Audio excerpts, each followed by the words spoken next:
And that goes back to that tactical orthodoxy, right? Well, the J-turn is an important component of protected mobility. Perhaps at one time it was, but tactical objectivity leads us to a much different place.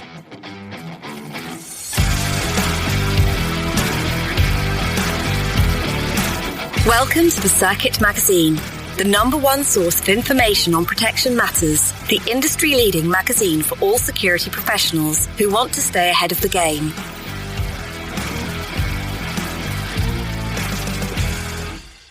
Protected mobility and today's operator. I'm here with Elijah Shaw, and today we're going to be talking to Joe Autera, CEO of Vehicle Dynamics Institute.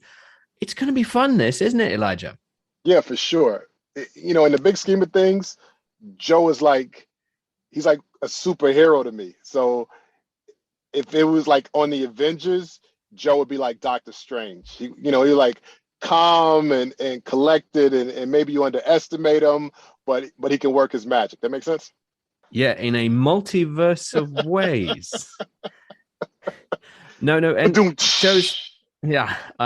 Joe's been very kind to me as well. He's very kindly spoken on lots of Circuit Magazine events. We did one entire session on protected mobility last year as well. And he's got such a great perspective because, yes, he can be strategic. Yes, he has his previous experience, but he's still in it. He's still training people.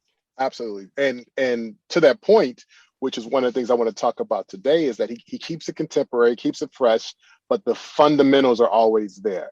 So you can see a through line between the core principles of protective driving and what the modern protector is doing today, and the innovations that are necessary to kind of keep ahead of the bad guys. But Elijah, do you think that there are protectors out there really that go, I know everything there is to know about driving. I've been driving since I was 16. Is that really a thing, or is it an urban myth? Unfortunately, I do think it's a thing, and it's until they encounter someone like Joe who can speak about the subject authoritatively, and you see. And the best way to see is to get behind the wheel. I'm a believer. I've been to the courses multiple times, and when you get behind the wheel and you learn that you can actually push the vehicle further than you thought possible, and you see how you react under the stressors, even if you're a seasoned protector operationally, that time behind the wheel and the decisions that you make and the math, which is something that I didn't think about, and I know many protectors don't think about, those factors of time and distance and the equations that go into that.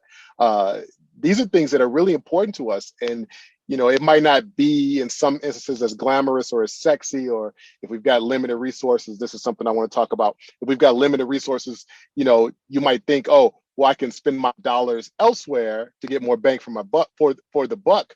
But, I do think the things that Joe talks about and that he champions is invaluable to the modern protector. And is it also valuable to the protector that just says to themselves, I am a protector, I am not a security driver? Or is it sort of a whole new career path they can consider? Well, I think one, no matter what, if you spend any time in this business, you're going to find yourself behind the wheel. But the flip side of that is, even if that's not something that you do often, just having the knowledge of how the vehicle operates and what to look for in a driver can help make the difference, if you're in a situation where things go south. So I think that's important. And then there's a whole nother realm in terms of how to increase your marketability. So if everyone is chasing after the same pool of operators, you want to figure out how you can get things that distinguish yourself from the pack. And these need to be, again, a lot of people focus on, the gun aspect and the marksmanship aspect. And it might be fun, to do some long range shooting with a sniper rifle, but clients aren't hiring snipers, in the US. So we need to have some transferable skills that would be appealing to our potential client pool. And actually, one gentleman that Joe introduced me to, a Quebecois gentleman called Pierre Germain, he said, the ultimate goal is to drive so seamlessly and smoothly for your principal that they can sign your check in the back of the car, which I That's think a great is goal. quite fun. Yeah, for sure.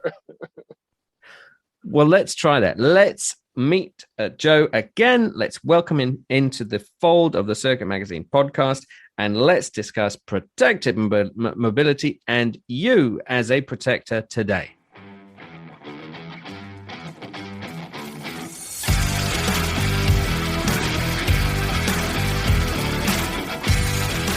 And now, let's meet one of the contributors to the Circuit Magazine.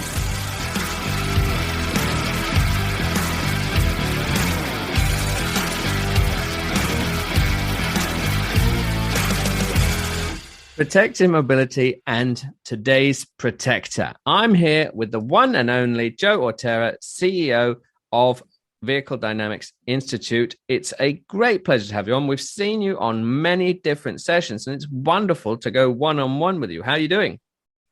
I'm doing great. As always, it's great to be here with you. You know, we have enjoyed some great sessions with some of the different forums, and I'm excited for the opportunity one-on-one to really drill down into some of what makes protected mobility such a critical component of the EP paradigm. It is, isn't it? It's a critical component, but yet quite a multifaceted one, because it could mean armored vehicles. It could mean fast vehicles. It could mean some other method of protected mobility. It's quite wide-ranging. But let's start off with our three quickfires. What is the problem, as you see it, or thing that needs to be solved with protected mobility right now? I think right now, the most significant issue we're facing is tactical orthodoxy, if you will, versus tactical objectivity. And what brings me to that point is, probably many of the people who are listening to the podcast have seen a recent video out of Venezuela where some folks doing a J turn in a high center of gravity SUV with one of the students out the window, I assume providing cover fire, and they rolled the truck, and apparently based on reports, that student was killed. And so that brings us to the question of, why are we even doing that, right? Why are we practicing this particular technique? And that goes back to that tactical orthodoxy, right? Well, the J turn is an important component of protected mobility. Perhaps at one time it was, but tactical objectivity leads us to a much different place. And that place is in high center of gravity vehicles. There is an exceptionally high risk of a rollover in a J-turn. And that's not the first video we've seen of, unintended consequences, in this case, fatal consequences from a J-turn maneuver. I sincerely hope, as a protected mobility, secure transportation training professional, that it is the very last. But if history holds true, it won't be. Wow. Yeah, no, and that is a stark picture. And unfortunately, yes, we have seen it in the popular press. So second quickfire question. What about you? Where does your passion for this come from? My passion for this is deeply rooted in my passion for everything automotive related.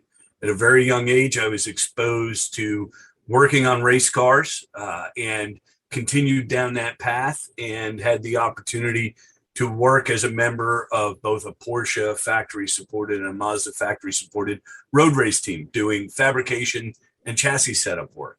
So I'm very attuned to cars. Then when I got the calling to go into the military, I came from a military family, started to get exposed to what ultimately are some security related concepts about mobility, right? Both mobility and counter mobility, and started to gravitate towards it. And then once I was exposed to Tony Scotty's training methodology and the science behind it, which comported with the science that I had to learn to be effective at my job in racing, and all the things that I had to learn to be effective in accomplishing our military missions, the gears all just sort of meshed at that point. It's like, this is the direction I want to take my career. And, so now, 30 years later, I'm an overnight success in protected mobility and secure transportation. Fantastic, absolutely, and people wonder, but they don't see the hard work, which is always the case. But then, what about the people that absolutely don't know you? They don't know protection mobility, but they are for some reason in EP. Now, I'm not sure the two of those would go together because obviously, if you're in EP, you know Joe. But if you don't, and if you don't know anything about EP, what should you better understand? Well, first off, I appreciate that. I'm not sure it's accurate that they should know me, but I hope they eventually do, because it means they're focused on one of the most critical aspects of executive protection, which is that secure transportation or protected mobility piece. It doesn't take long on the ground to realize that that's where the most risk is. And there's all sorts of studies, as we've talked about, that show that. But at the end of the day, my perspective is it's not only risky because of the vulnerabilities that exist, but the risk is also that you literally cannot keep up with the changes, right? So if you're not prepared, if your plan doesn't have a certain amount of flexibility built into it, you could very easily find, one, that your plan is no longer valid, and two, you have no way to keep up with those changes. As they say in the military, right? Your plan is being overcome by events. Well, our job is to make sure not only are we managing risks, but the risk that our plan can be overcome by events. So it's a critical component, not only of delivering protection, but in planning and allowing for, as we should in all aspects of protection, those changes, to have that ability, that resiliency in our plan to change on the fly. Because it's not a matter of if the transportation plan is going to change, it's when and how often. Those are really the two most important questions. And I think new protectors would be well served to think not only of protective mobility in that, but virtually everything else they're doing in that vein, if you will. And Joe, I think that's the thing that you have been, so masterful in getting across to our industry, the awareness of that, because I do think there was, and it still exists, a disconnect between the role that security and transportation play, whereas sometimes people in our sector treat them like they're separate. And I think what you've done and your program and Tony Scotti over the years has been to show the integration and show and illustrate the failures. And I think that's where the tough piece, because once it's presented to someone, everybody sees it. Oh, okay, I get it. The majority of attacks occur in and around a vehicle. We should be training in and around a vehicle. But I think when it's separate from that, it's almost like, well, I handle security and we've got a driver over here that's going to get the protectee from point A to point B. Yeah, and it's interesting because I just had a conversation this morning with a good friend and student of ours who's working on a very high profile political campaign. And the biggest hurdle he has right now, that they've come out of the primary, relatively low risk, not no risk, but relatively low risk, into the general election cycle in a key state, right? So there's a lot of attention, positive and negative, focused on the campaign. And the challenge he's having is getting the campaign manager and the principal to recognize these are not two mutually exclusive elements, right? Sure, that transportation piece and that security piece go hand in hand, particularly when we talk about arrivals and departures, right? Which is, and Elijah, you do a great job talking about training people for it. And yet, having had the opportunity on a number of occasions to step back and watch that integration piece, there are very few times when I look at it and go, man, that was really smooth. They've really put a lot of time and effort into it.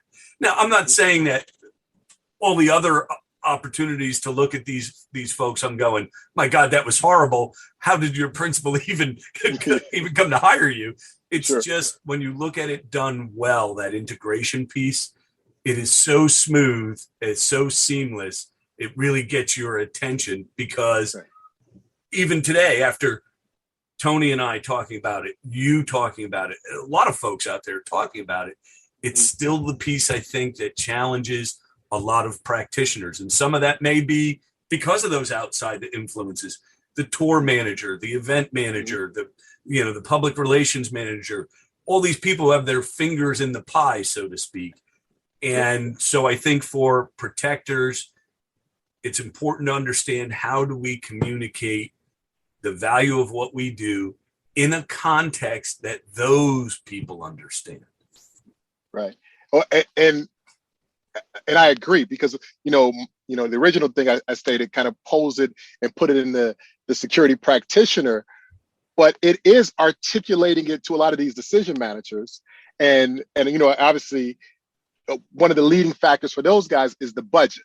So if they've got this budget for transportation and this budget for security, and here's a line item over here and here's a line item over here, when they start making their cuts or even able to beef up the budget, it's almost like because they treat them as two separate things,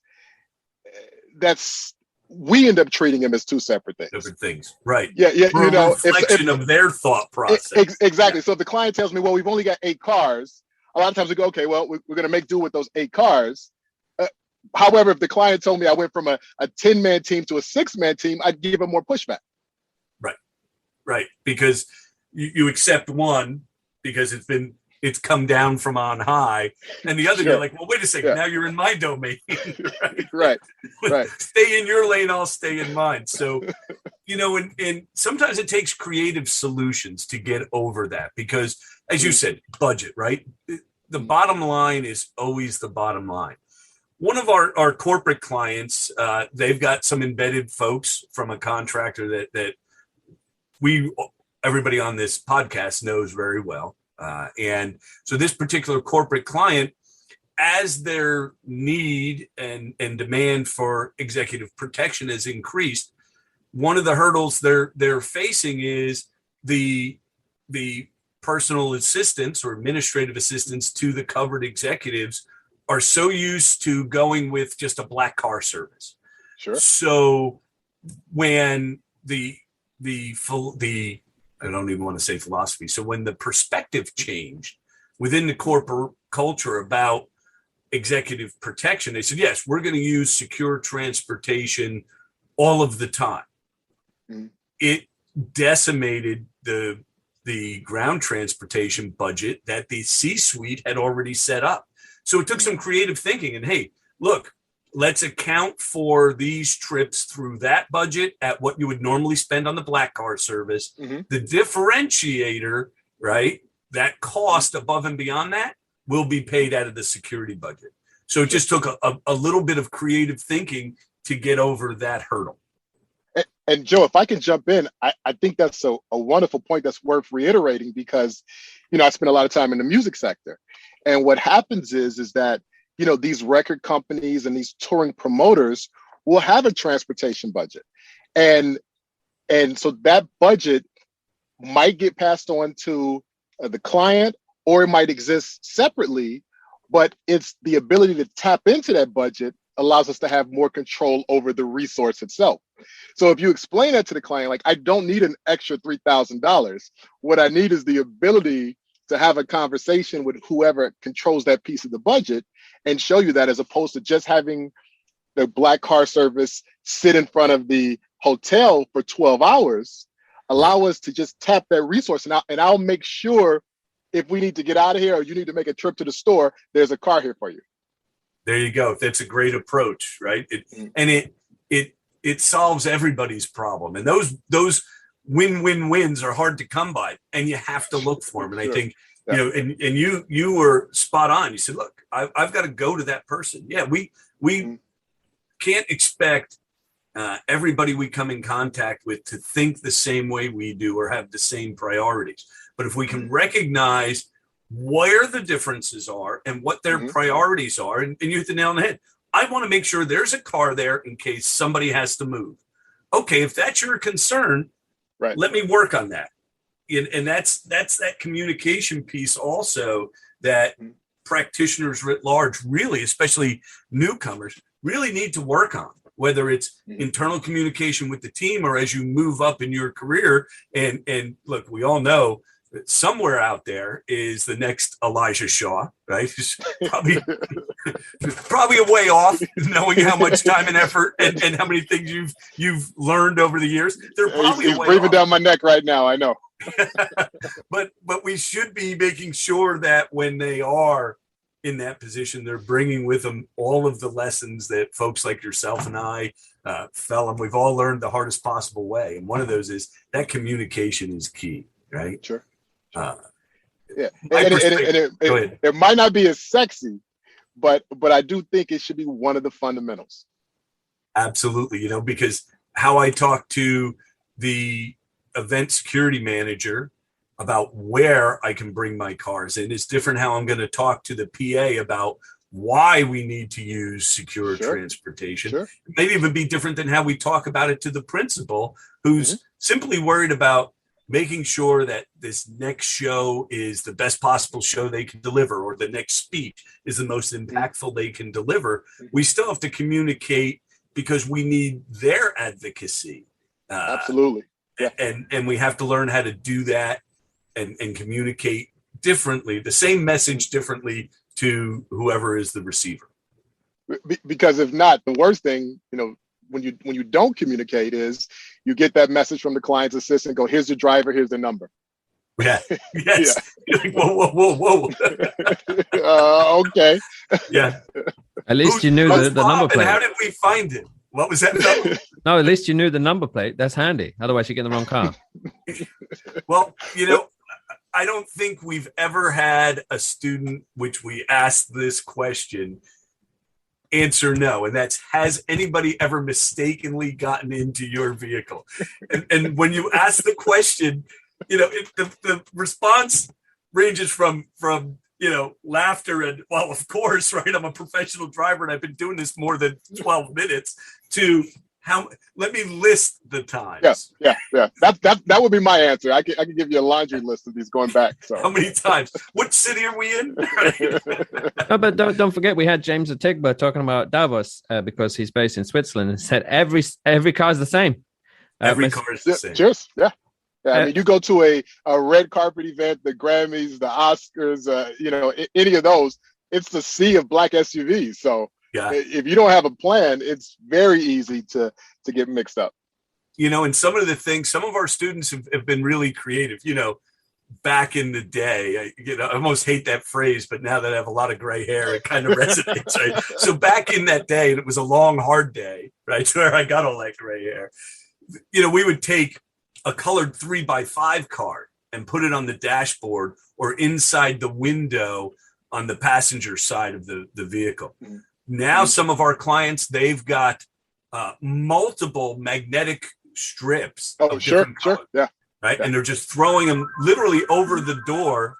So they've come up with some inventive things, tape on magnetic. And one of our students has like 8 different colors of tape that are attached to these magnetic backs. And he puts it literally right over the window of the door he wants the principal to get in, so that they're looking at that rear passenger door on the SUV or sedan. Mm-hmm. And all they see is that little piece of color, and they go, okay, right? And it's very simple. Sir, yellow, right? Look for the yellow tape. You can text it. You can call it. You can brief it. And we all know we have so much time to brief our clients on our security plan, right? So in the 12 seconds of attention you have, it's a great tool because it's easy to articulate. You'll see a piece of yellow tape over the door. Sure. But to that point, like you just said earlier, we have to take the small wins because they're few and far between. But it's those little nuances that, again, in some sectors, the driving component isn't sexy. So you have the thought process was, hey, I could go over here and shoot guns. So, if I can go over here and shoot guns and I can spend the money over there, great, I'm a protective agent. But it's those pieces like that you can learn from instructors or fellow practitioners that are going through the classes, and those little takeaways give you the wins. So that way, when inevitably something happens where you screw up, you balance that against those wins, you know. And the client goes, well, hey, at least my car's always here. Exactly right. The car service doesn't suck. Everything else we make. I mean, you know, you take them where you can get them.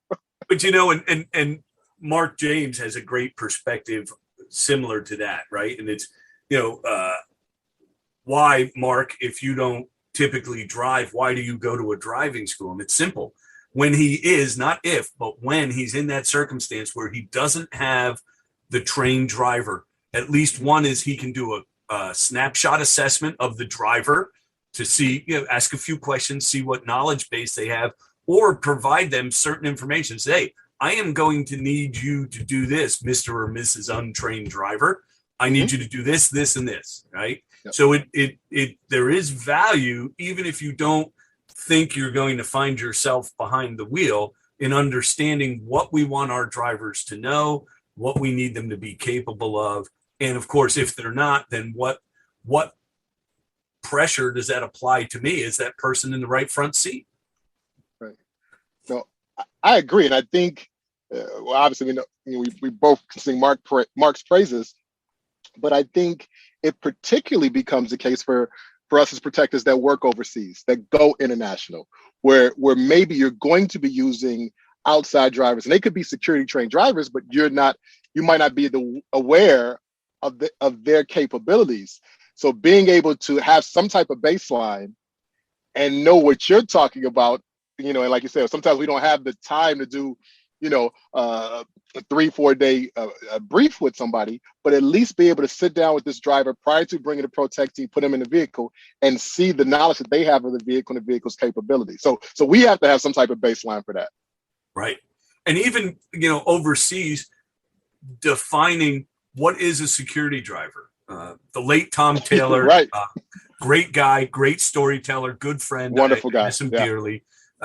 You know, he called after the Olympics in Brazil. He called and he said, Joe, he goes, where are all the VDI trained drivers in Brazil? He goes, because I think I used every security driver that was available, and I didn't run across any VDI trained drivers. I said, well, that's because they were already, you know, they had already been contracted by all the folks down there. But, you know, his point was they had asked for a security driver.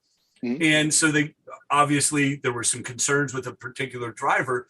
So Tom asked this gentleman, well, I thought you were a security driver. He says, oh, yes. He said, I've driven for many years. And for many years, I've also worked security at this museum. So he had security training for museums. He had quote unquote driver training, right? He had a license. He'd been working for a black card service. There's our security driver. So you really want to know when you say, do you have security drivers? Mm-hmm. What is that baseline? What mm-hmm. is the definition in that person you're speaking with mind of a security driver? Mm-hmm. And to that point, you know, what type of vehicles are we using? Because in our mind, you know, in the U.S. in particular, but even just in the Western world, you know, our idea of a luxury sedan in order to move the protectee or a luxury SUV is a lot different than you'll find in other countries. And so you might think that, okay, if I've got a car service over there, or if I've got a driver over there, then everything is fine. You know, just based off of the roads, based off of the type of the vehicles, you find yourself literally in a whole different world. Right. You know, and two different situations that I found myself in when I was out in the field, and admittedly, it's been a while. You know, one was we go overseas and we ask for a luxury SUV, and we happen to be in Switzerland, and we had a suit that we show up and there's a Subaru. Like, but with leather seats though, right? Yeah, I was just going to say, but it had the upgraded interior. I'm like, okay, that's not quite what we had in mind. Unfortunately, we had enough time to make other arrangements and come up with a proper SUV, as fellow would say. Right. Then another case, my first stint in the corporate world, we're going to take a look at a place in the Caribbean that the boss is thinking of buying. So we make arrangements for an executive car. And I happen to get there due to a series of delays, right? My grand plan for 2 days of advance work all of a sudden is shrunk down to 4 hours. And I fly in, and so I'm going to meet the driver at the airport, and he's standing there. I have a picture somewhere in my files of this. Very proud, standing tall, very proud. And he has a Volkswagen Golf that he and his brother have stretched in the garage of their house. They basically took 3 Volkswagen Golfs and made a stretch limo. It was painted black. And again, this goes back to my background in, race cars and fabrication and chassis work. And I take a look at this thing and I'm like, there is no way on the face of this earth I'm putting my principal in his death trap. And I can't say that to the guy. He's standing there. He's very proud. And, so you've got to work delicately around that, back to that communication, because the last thing I want to do is get this guy all spun up and aggravated. Sure. He knows someone important's coming in. I don't know what his relationship with the local element that might be, able to do us harm is. So I don't want to aggravate or upset the guy, but I have to tell him, look, and ultimately I paid him for that day. I said, listen, this isn't what we had in mind for a car. And I said, but I will pay you for your time today. He goes, okay, and I'll take you where you want to go. I'm like, no, that won't be necessary. But you got to, sometimes you have to be the iron fist in a velvet glove, no matter who you're. Absolutely. Well, I think the thing that we always circle back to is one, having a solid knowledge base, and 2, being able to communicate what it is you need and want done. And I think, one of the things I've always admired about you is that you kind of embody that. You've got the bona fides, you've got the history in the field, but you can also explain to people why, whatever it is that you're talking about, whether it's tire pressure, or selecting the proper vehicle that works best for putting the Protectee in, you're able to articulate it in a way that, a person can get it. And whether there's somebody that's a newcomer to the field, or even outside the field, in the case where we talked about with these other decision makers, or someone who's seasoned, and you just give them a different perspective to look at. And I think that's something that I try and emulate, because, your time in this industry has produced, a lot of great students, and people have gone on to do amazing things.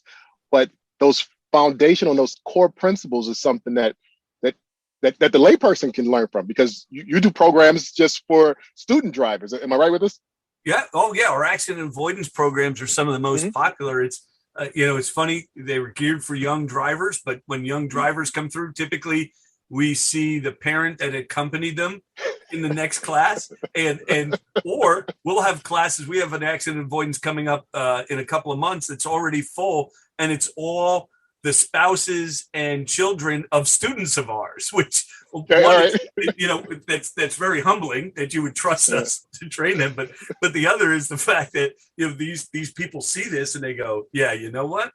This isn't just for me as a professional. I have a long list of people who might benefit from this. And, in terms of, and it's absolutely humbling to hear your perception of the impact that our entire team really has had on the profession, and we appreciate that. And when I look at how do we convey information, and I shouldn't say our entire team looks at this on an ongoing basis, we remember a very simple rule, and that's there's a 5th type of adult learner that nobody likes to talk about, and I am that learner, right? So we talk about the visual learner, the auditory learner, the kinesthetic, they learn by feel, then the holistic, they learn from all those other 3 ways.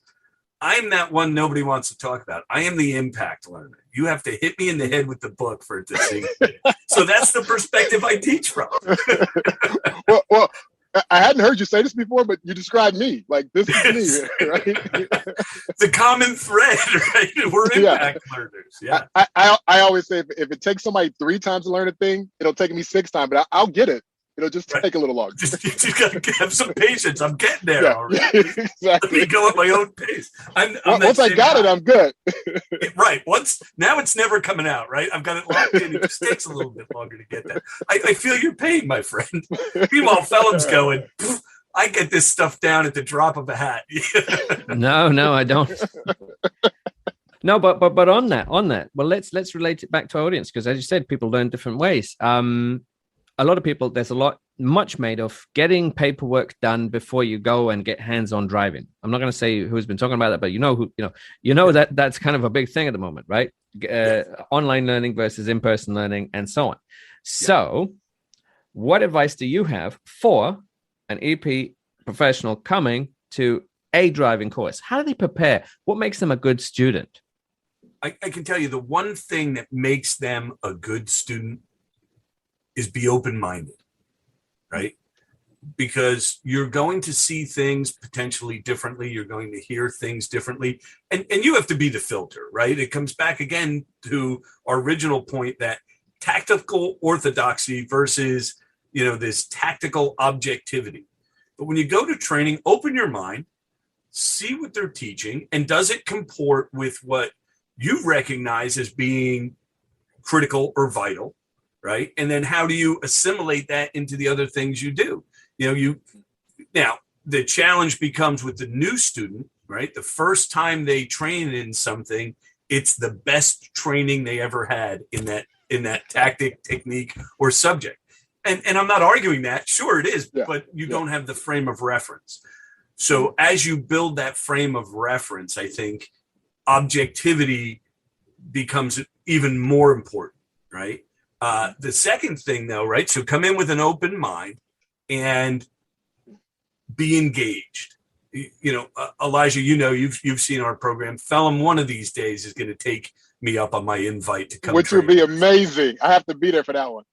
Yeah, we should. That's what we should do. We should get just a bunch of us together and at Phelim's expense, we'll have a few good laughs.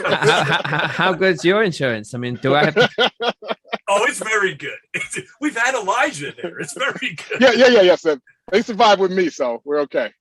So the other thing is, not only open mind, but be engaged. Elijah, we like to run an interactive course. We want people to share their experiences. So be engaged, put forth your best effort. We have run various iterations of scholarship programs, right?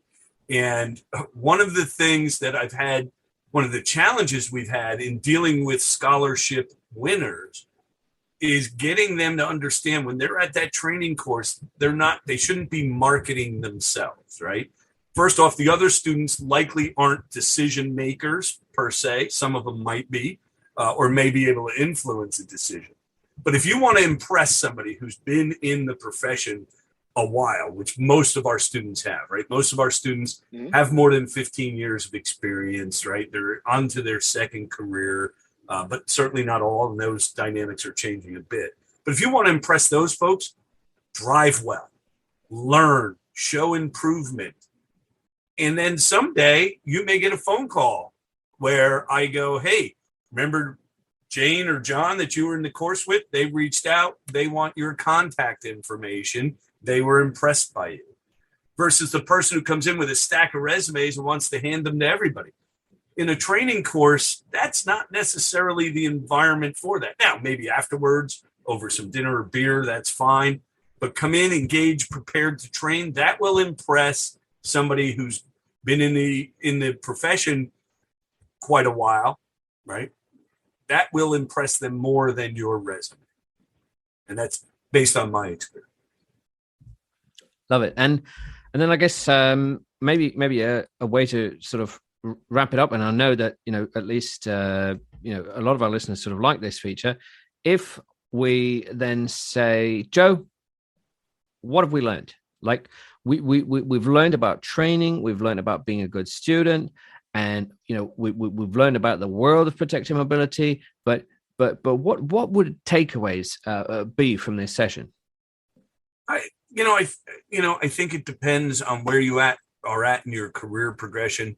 There's always something to take away from every conversation like this. So For newcomers, I think it's, be focused, be engaged, understand that even if you don't intend or plan on being behind the wheel, there is value to having a deeper understanding of every aspect of protection, but particularly protected mobility or secure transportation, because it is a risk center, right?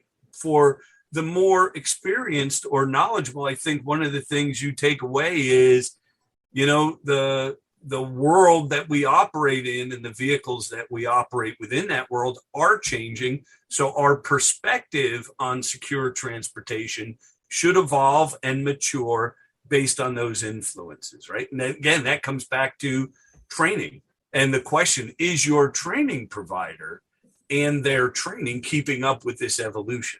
And that's for them. And then, of course, I think the last takeaway, any discussion about training, I think the overarching, not really the last, the overarching takeaway is there is always value to be found in training.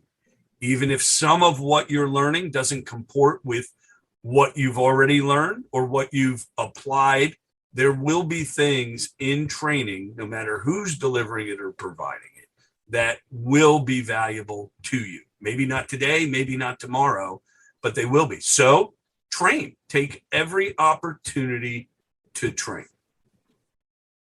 That is great advice, isn't it? And, everyone points to the Steve Jobs example. He never, you wouldn't have had the nice fonts had he not stepped into the calligraphy class.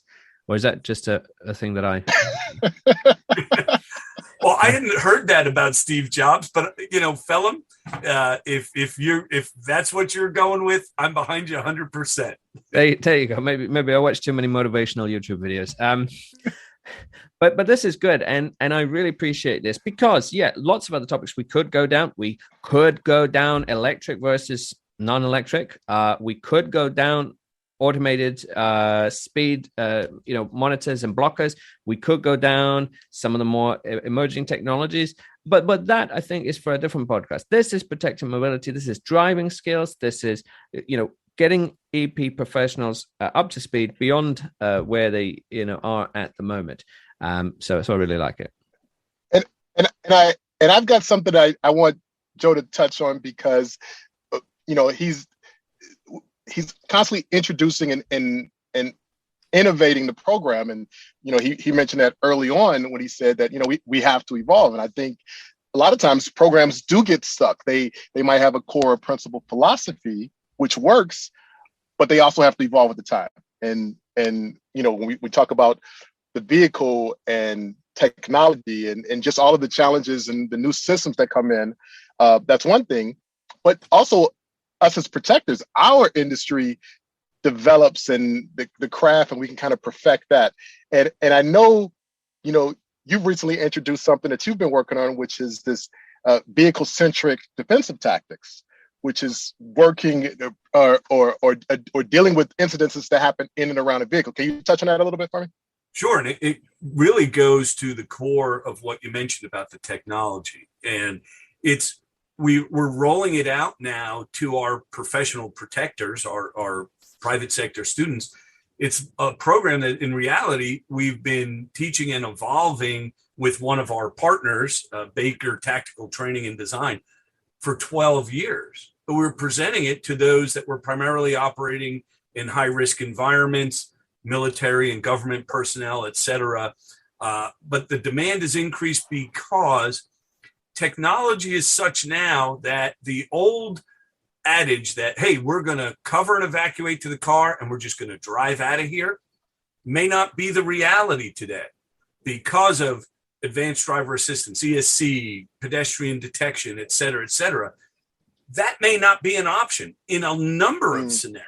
So now what was old is new again, right? What was old was, hey, protectors got to be, sharp in those hard skills and prepared to fight at a moment's notice. Well, now if I can't drive away and I've moved to that car and it's no longer mobile and that potential is increasing exponentially as this technology expands into every facet of our lives, then we do have to have the capability to effectively protect the principal. And in fact, even if we are still mobile, in a certain set of circumstances where a crowd may be collapsing in on the car or surrounding the car, I may have to fight somebody off of or out of the car in order to take advantage of the mobility at my disposal. Good. Well, this is fantastic news. I do hope we all get to actually get in the same room. I am planning to be at the IPSB in December, and of course the 6th annual Convergence Forum in Phoenix, where you, Joe, very kindly spoke last time. So I'm going to. Is it that time again? I know. August is coming up. It's coming up. Well, I can tell you that in December, I will be in Kenya for 3 weeks on vacation. So, are you going to meet Glenn? Yes. So, Glenn and his wife will be relocating to the U.S. She's a U.S. national green card, and their son is living in Charleston. So, sort of a last hurrah. My wife Debbie and I are going over, and we're going to do another safari with them, which we did a few years ago with the kids. And we're going to spend some time on the coast, on the beach with them, sort of celebrating the next step in their lives, which is relocating to the States. It's amazing. Fantastic. That'd be a great time. Well, we got to get Glenn on and hear all about his motorsport experience. Well, and he just completed a motorsport experience, or is in the process. So he's a consultant to Toyota Gazoo Racing for the Africa Safari Rally, which they won last year while he was consulting with them. And obviously, if it ain't broke, don't fix it. They brought him back to consult again this year. And earlier, he ran the Classic, the Safari Rally Classic, which is basically a gentleman's rally for the Skoda factory team. Love it. Well, it shows just how well connected you really are. And of course, by virtue of getting to know you, we've had the privilege of knowing quite a few great people. It's really good news. Speaking of connections, Joe and I actually have a connection coming up. We talked about when we will all see each other in person. But Joe, I think I'm going to be seeing you in a couple months here. Am I right here? I believe on Saturday, October 1st, we'll be delivering the vehicle-centric defensive tactics program in your advanced EP course. That is correct. So this is like a scoop, by the way. We hadn't announced this yet. It just so happened that this episode of the podcast was going to come out the day of the announcement. So it all works out. Perfect. It's great. Love it. Well, it's news to me, and so I feel privileged to be in the inside scoop of the scoop before we release it, which is a good place to be. I appreciate this, and it's a bit more relaxed because, of course, we've done a lot, and yourself and Elijah have done a lot. But I think it's helpful. I think it's helpful that we've thought about how to become a better student, about what protective mobility could and should offer the EP professional, the different disciplines between security driving and not security driving, and maybe some of the tech that's going to mess people's day up or not, or it could be an enabler. You never know.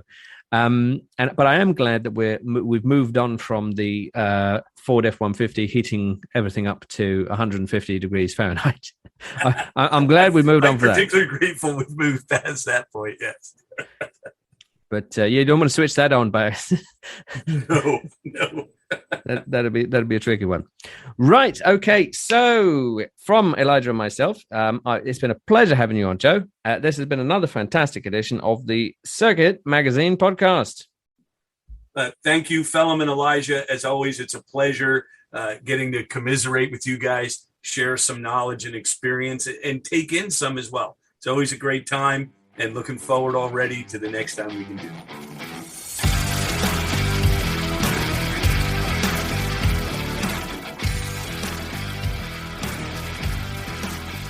What a privilege to welcome Joe Autera to the Circuit Magazine podcast. And actually, part of me really wonders, how come we haven't had him until now? Elijah, what have you taken from today's session? That I was right about him being a superhero. Mm. And to stay on your multiverse analogy, we maybe have had him as a guest before. Oh, right. That's true. We mind blown, right? I mean, we've lived. His message has definitely come through in a lot of presentations already. So, 100%. Yeah. I mean, I think again with foundational learning, with those core principles, the people that know and get it, incorporate in their philosophy and incorporate it in how they move. I can definitely say that for myself. There's a great number of students of my program that have had previously attended Joe's or went to it afterwards, and so it's a wonderful program. He's not paying me to say that. It's a wonderful program with a very, very well-established pedigree. And when you have him on the show and you listen to him talk, I mean, you get it, because this is a guy who's been there and done that. He has, and he very graciously had us welcomed virtually in Kazakhstan on our Protected Mobility event last year. So now I have to go. Kazakhstan is an experience that everyone should, all protectors should at least experience once live, and then all protectors should experience at least once live, and then you're going to want to do it again to see if you can improve your standing once you go inside there. Absolutely. Well, let's see if we can get more people across to the VDI.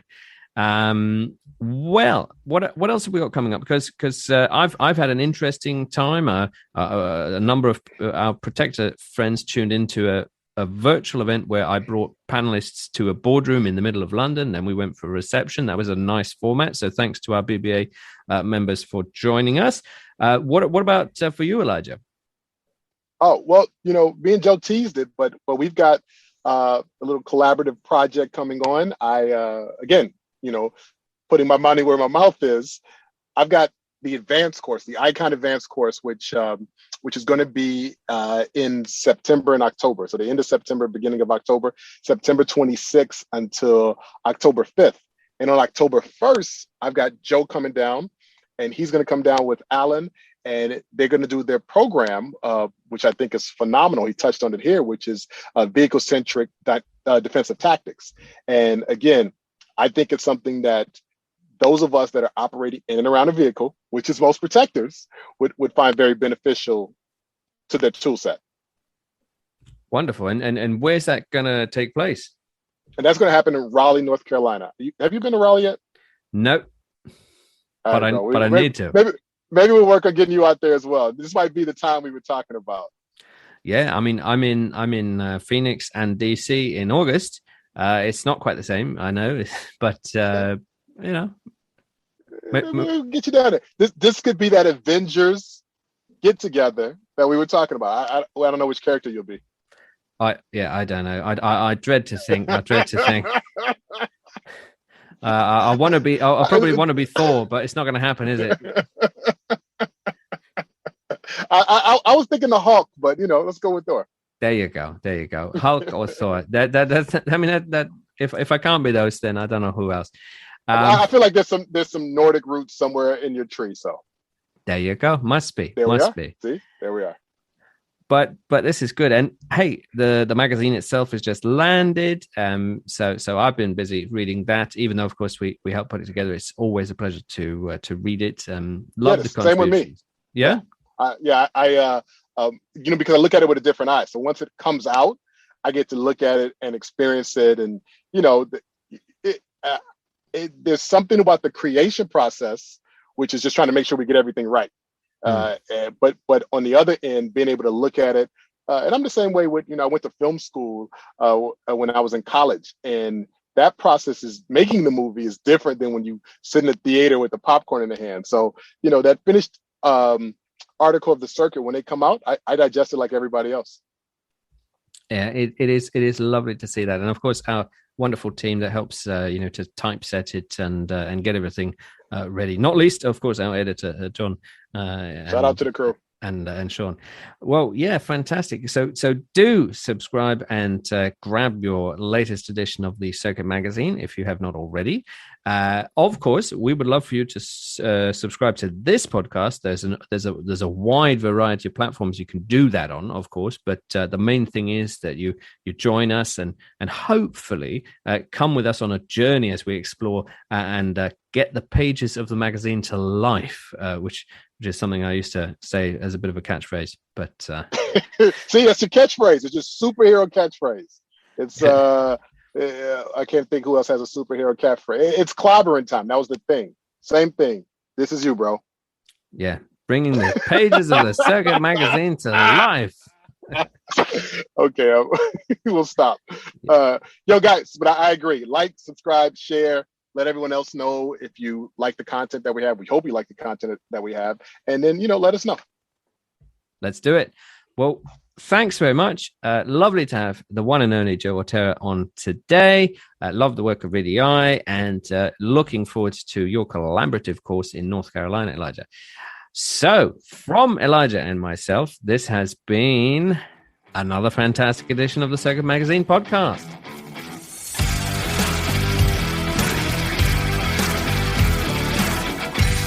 You have been listening to the Circuit Magazine podcast. Be sure to subscribe and be sure to not miss an episode.